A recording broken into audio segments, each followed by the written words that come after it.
This is my base fire pit, made out of a 200-gallon oil tank.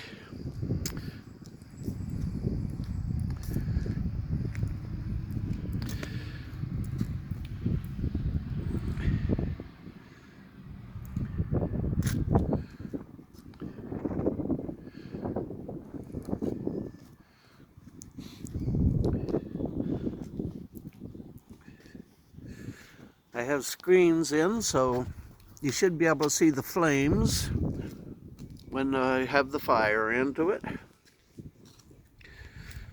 And I have a back door for loading the firewood in.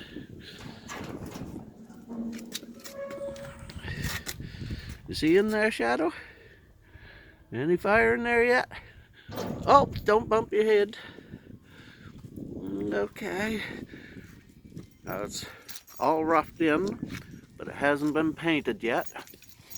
But I got some little spots for the fires to show through.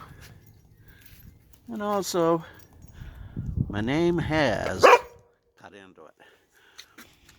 The bass has a good ring to it, as you can hear Shadow's echo into it.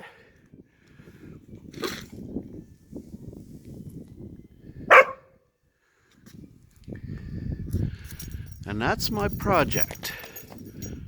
I'll show you when I get a fire in it and get it painted.